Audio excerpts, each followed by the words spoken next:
Brace ba yun? Opo. Oy, Brace, inaanak ko yan, ha? Don't worry na. Natin ang isang kwentong naganap sa Tacloban na nagpapakita ng pag-ibig, kabiguan at pag-asa. Mapapansin mo ba?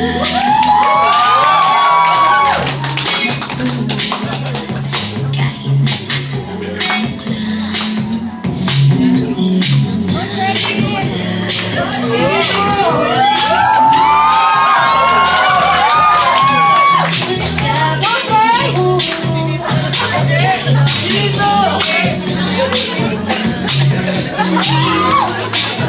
kaharap ko sinito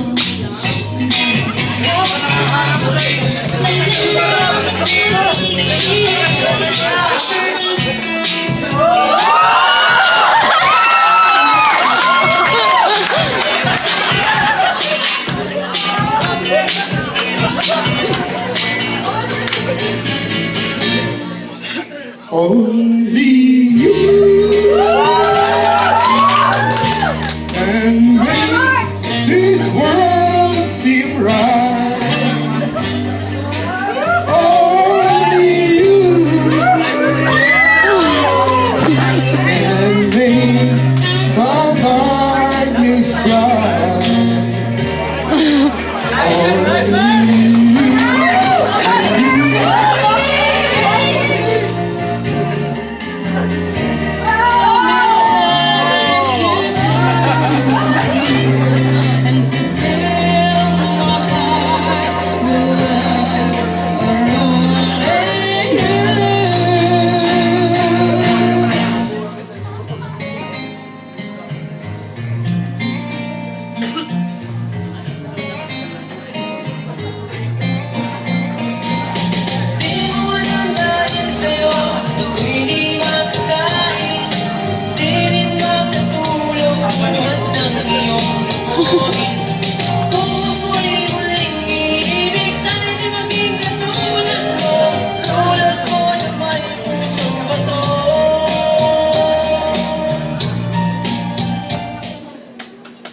alas 4 ng madaling araw nag-landfall ang bagyong Yolanda sa Giwan, Eastern Samar.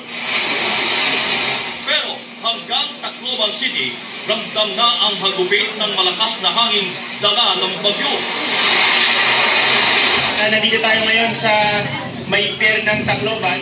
Kalapit na ang Pasko, ngunit wala pa rin balikan ang tungkol sa kung nasaan ang kanyang kasintahan.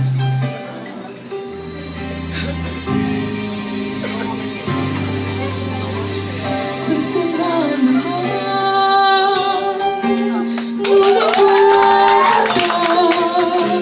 Hanggang kailan kaya ako maghihintay sa'yo? Bakit ba naman kailangan lumisan pa? Ang tanging hangad ko lang ay makapiling ka. Sana ngayong Pasko ay maalala mo pa rin ako. Hinaharap ang pag-ibig mo. At kahit wala ka na, umaas pa rin ako. Muling makita ka at magkasama ka sa araw ng Pasko.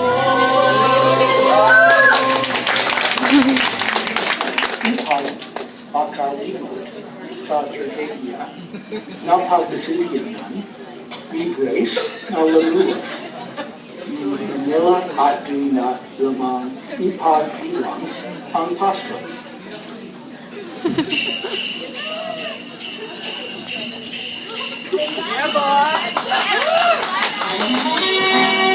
Hindi ko makita. Sorry lang.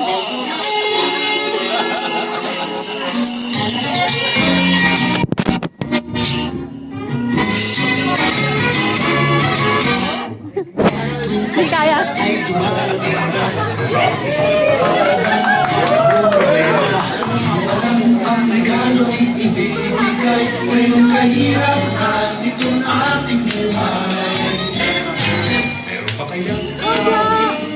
Sorry.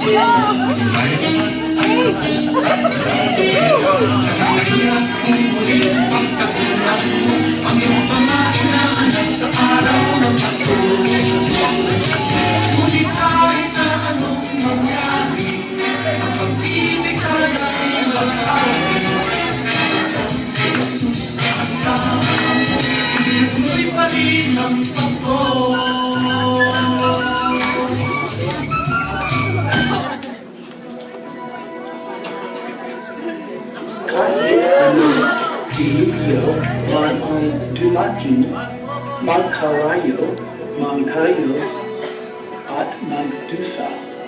Hindi pa rin masisira ang diwa ng Pasko kung ang pag-ibig ay nasa puso ni tatlong bawat tao. There comes a time when we hear a certain call, where the world must come together as one. There are people dying, and it's time to let ahead.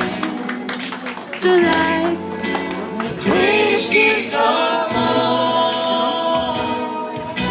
We can go on pretending that might take, but somehow we'll soon make a change.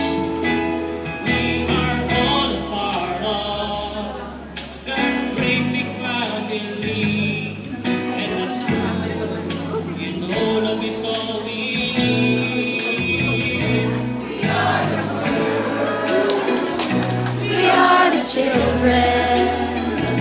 We are the ones who make a brighter day. So